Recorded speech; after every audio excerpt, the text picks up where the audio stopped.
Hamdi i takon Allahu Gjeleshanuhu, salavatet qofshin bi Muhammedin sallallahu aleyhi wasallam. Gjematin dërum, nëson këtë gjuma, pasi jemi në sezonën e verës, do të ndalemi të trajtojmë një problematik që ndërlidhet me një gabim të populatës tonë në këtë sezon, se javën e kalume e trajtuam një problematik tjetër, se zakonisht ne si popull i lam darsmë gjatë verës dhe i përmendëm disa gabime që i bëjmë gjatë kësaj, edhe pse disa pak ishin prek, se kur i prek hoxha e telefon do hoxho, na ke gjeg valla, ma mirë në të gjeg e lafi jem se të gjeg e zarmi xhenemit. Mirë është, kur gjeg pak këtë dynja, është ma sigur në dynja në tjetër për më digjesh. Ama si më zdigjmi këtu, dhe digjmi në botën tjetër. E inshallah ta'ala, në ndoshta lafët e mija, dë duken ndoshta pak të randa në këtë dynja, ama në dynja në tjetër dhe jenë, dhe më thush falimindero, që na i kështë deshtë mire. E një problematik tjetër që na ndodhë zakonisht këtë sezonën e verës, është xhemat e shkumja në për deti. Apo, edhe kjo, ajde ta shosh, nisja në ketë. Se slatë sen mo pa i bo haram. Xhemat, haramit imi të i thonë haram, nuk imi të i thonë halalin. Unë s'jom të u thonë xhemat, buka është haram. Mos hajni buk, nuk jam të e thëmë këtë. Më thash, xhemat uj, mos pini se haram është. Jo, s'kam thonë, nuk jam të e bo halalin haram. Jo, xhemat, haramin haram. Deti, e tash kur këthefmi të deti. Deti ka bregdet me kilometre. Apo, nuk është ujti haram. Se të kishka në ujti haram, dhe ishte haram edhe kupatil të lahësh. Ama jo, xhemat, ujti nuk është vetë vete haram. E as zalin plash nuk është haram. Po çka e bon atë haram? E bon haram e përzimje njerëzive, e dalmje njerëzive pa tesha, e me gjisëm tesha, e që ajo e bon haram.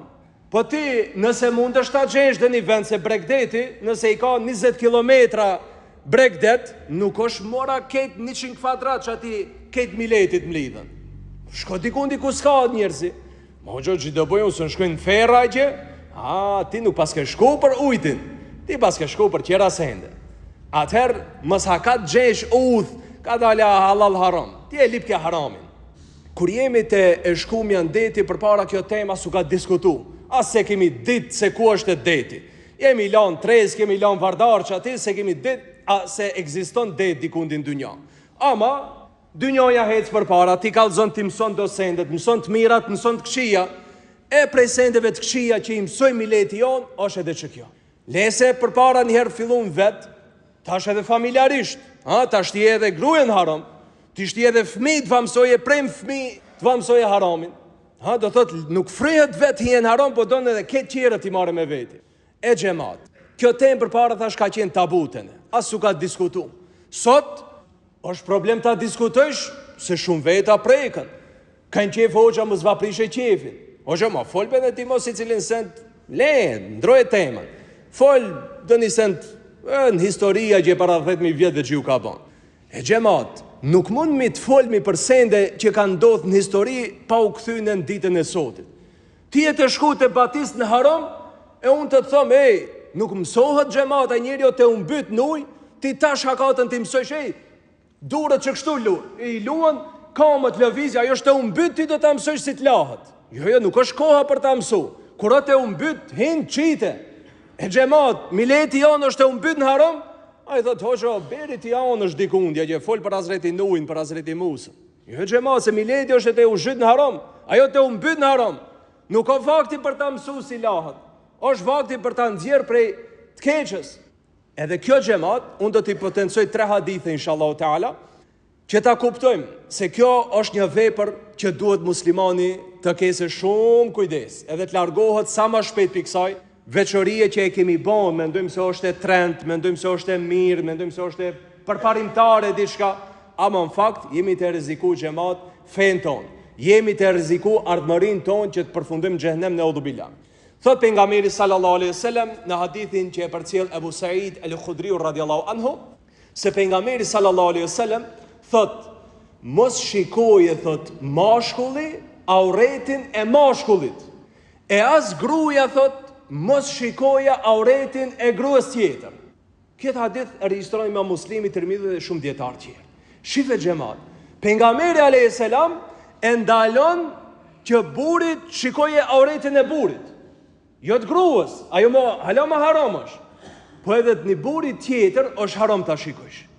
Po edhe gruaja, se di se ajo thot, po xho, unë shkoj ama gruaja ime nuk vdeshet bë, nuk del me tesha bikini, do hije me shami. Po, ani mirë që e me shami, ama në vendin e gabumosh. Pse?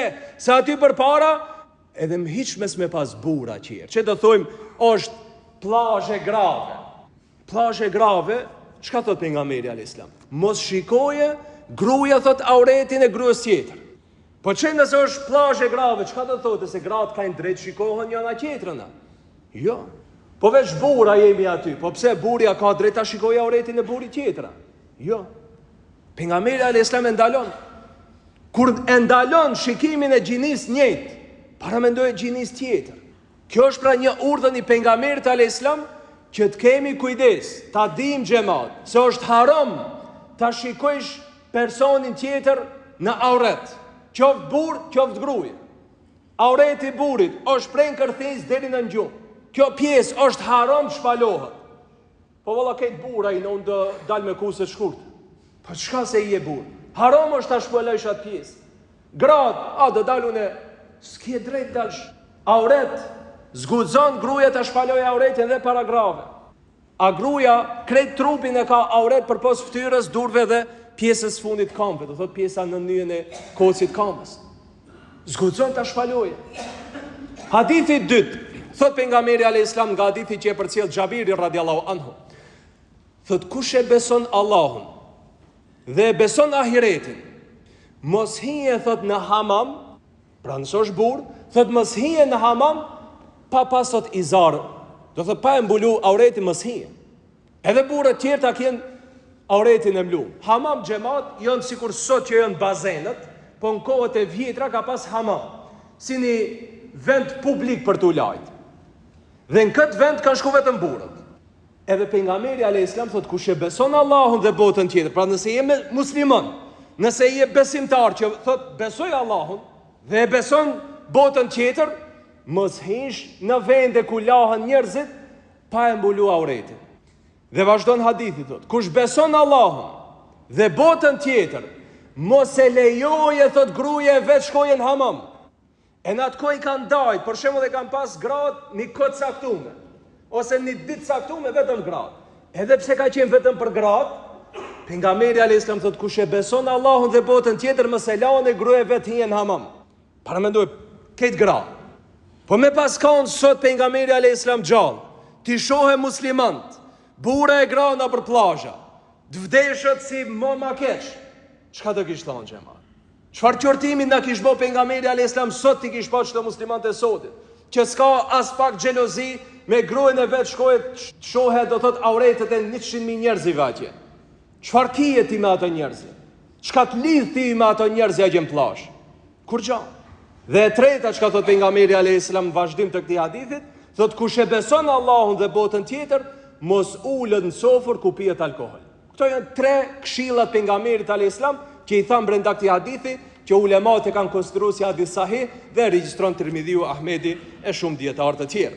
Dhe hadithi i 3 xhamat, që Aisha radhiyallahu anha e transmeton këtë hadith dhe gjendet edhe kjo te Tirmidhiu dhe dietarë të tjerë, thot Aisha radhiyallahu anhu pejgamberi alayhis salam thot ka thonë, ajo grua thot që i hek teshët e veta në ndonjë hapësirë tjetër përpos së shtëpisë burrit vet, thot e ka gris, e ka shkatru, thot perdën që e ka ndërmjet saj dhe Zotit. Pra një grua që i hek teshët e veta, dikund jashtë shtëpisë burrit vet, pra del në vende publike e shpalos auretin e vet, thot e ka gris, e ka shkatru atë perdën që e ka në mes vetit dhe Allahu xhaleshanuhu. Dhe kur jemi te kjo perdja, ulemat, dietarët e hadithit e kanë sqaruar se çfarë nuk kupton dhe kanë dhënë disa sqarime. Prej aty nuk do t'i përmendi disa. E para thot, e ka ekspozu veten ndaj zemrimit të Allahut. Pra një grua e cila del e shpalon auretin e vet, jashtë shtëpisë burrit vet, thot ajo e ka meritu idhnimin e Zotit. Pra Allahu xhaleshanu me atë grua është i idhnum. Ajo e ka meritu idhnimin e Allahut sepse ka dalë në vende publike, mos flas më për plazh, duke e shpalu auretin e vet. E dyta, si koment që e kanë thonë këtë pjesë ulemat, thot ajo thot e humbën mbrojtjen e Zotit. Pra me grisjen e perdës nën kupton se ajo gruaja thot e ka humbë mbrojtjen e Zotit. Allahu mohat nuk e ruan. Allahu nuk kujdeset më për atë. Sa ajo vet nuk e don kujdesin e Zotit. Ajo vet e ka merituar dhënimin e Zotit dhe Allahu nuk e mbron atë. Komenti i tretë, ulemat kanë thonë Zoti thot nuk jam lënë thot mëkatet. Kuptimi e ka gris perdën, do thot Allahu asaj nuk jam lënë më mëkatet. Se ne xhamat në ditën e gjykimit, se këtë jemi gabimtar apo? E në ditë gjykimit dhe kemi qef Allahut na imloje gjunat, mos na e shohet dynjaja çka kemi bën. Dhe shumicës prej muslimanëve Allahu do amloj mëkatet. Nëse ti në dynjaja ke mlu dikujt ose ke bë teube, Allahu ti mlon të kalumën. Edhe kërkush nuk e sheh se çka ke bën. Ama një grua e cila me vetdije e shpalos auretin e vet dhe del në publik pa shami, del në publik duke shpalu trupin, shkon plazh duke shpalu trupin ose këshir auretet e qirve, xhamat, kjo nuk ka t'jam loje Zotit turpët në ditën e gjykimit. Se kjo vetë dëshiron bote pa turpshme dhe Allahu kësaj nuk jam mbulon të këshijet. Komenti tjetër thot me këtë fjalë se i griset do thot mbulesa apo griset perdja në mesaj dhe Zotit, nën kupton se Allahu e hek turpin për asaj. Ajo mos ka mbare. Një grua që del pa mbulesë, një grua që del në plazh, thot u ka humb thot mbarja asaj. Ajo konsiderohet e paturpshme. Komenti tjetër thon ulemat me këtë nën kupton se Allahu nuk e mbron prej mësyshit, se njeri xhamat ka mundësi të marrë mësysh. Nuk merr mësysh vetëm fëmia, merr mësysh edhe i madh. E Allahu xheleshanu këtë person që del këtë gruje pa mbules jashtë shtëpisë burrit vet, thot Allahu e hek thot mbrojtjen prej synit keq. Tjetër koment ulemat kanë thonë se kjo gruje bëhet e guximshme në mëkat. Kësaj i vin më lehtë ta bëjë mëkatin, nuk ka mbare për ta bëjë gjunaj. E bën lehtë një gjuna sepse nuk ka turp. Dhe komenti tjetër thot do të kese mungesë të respektit ndaj kufive të Zotit. Pra nuk i respekton kjo kufit ku i ka vu Zoti. Allahu na ka vu kufit xhamat. Halali dhe harami janë kufit e Zotit në tokë. E njeri i cili e grisën perdën atë mbarën në mes tij dhe Allahut, nuk e këshyr mo ai shkel kufit. E prandaj ky hadith i pejgamberit alayhis salam të kenë vëmendje besimtarët tona, të cilët me gjuhët e veta kanë thonë la ilaha illallah, me çket trup i bien sejdë Allahut. E agjeron Ramazanin, a ka nga tjetër vin vera, hajde ku do shkojmë deti, ku do shkojmë pushim dikundin haram. Po pse po shkon haram? As mundesh ato pare bëjve një umre? Hajde merre djalin, merre vajzën, hajde të shkojmë në umre, të shkojmë të bëjmë zjarret, edhe ibadet do bësh, edhe do kënaqesh, edhe Allahu i kënaqet. Do shoh Ka'bën, do shoh xhamin e pejgamberit alayhis salam. Në haram do shkosh 4-5 euro di harxhoje, si duket kur xham. Me thon numre, po ja be shtrenjt u ka bë. Po si be a 1.000 euro ma shtrenjt, a 4.000 jo ma shtrenjt. Cila ma shtrenjt? Pse nuk e mëson fëmijën të shkosh në halal? Pse nuk e merr familjen me grua të shkosh të kënaqesh në halal? Ose nuk ka pa tjetër, mund të shkosh në sheher betikund? Shkon në Istanbul, shife qytetin, xhamia plot, vende sa dush të mira, kije vende turistike, kije vende, nuk është pa tjetër shkosh aty ku harami. Xhamat, prej harami duhet të largohemi. Kujdes familjen, mos e mësoj vladin ta dije haramin prej fëmijë. Se jetë masën, apo e thot, unë pi vogël, sa herë kina shku në detin plash aty, sa herë këm kam. Dhe ai më mësohet me haramin, bëhet i afërt, familiarizohet me haramin. Andaj kujdes xhamat, se edhe ti ndoshta të vdesh. Sa herë që ai fëmia jot, pa ai fëmia jot mund t'ja mësojë fëmijës vet, ndoshta të shkojë gjenerat pas gjenerate, ti ndoshta para 30-40 vjetëve ke vdek, gjunahet hala do të vinë te vorja. Pse? Se e ke lanë një haram derën qelë. Kujdes xhamat, mshelni çdo derë të haramit, mos lejojni që në shtëpitë tona na hije harami dhe të na hije shejtani dhe të na çojë ka udhë keqe inshallah taala, ti thirrim familjet tona, ti mësojmë familjet tona për udhën e Zotit, ti mësojmë për ka e mira dhe të frikmi pi haramit xhamat, se mund bëhet sot ti ndoshta duket veti se freskohesh atje, fladitësh, ama ndoshta në botën tjetër e meriton xhehenemin, që do të jeseni në nxefti pafund. Allahu na rujt, Allahu na bëft mundshme, ne si musliman vetë disofmi dhe të largohemi prej veprave të cilët Zoti është i dhënë. subhanakallahumma bihamdik, ashhadu la ilaha illa anta, astaghfiruka wa atubu ilayk.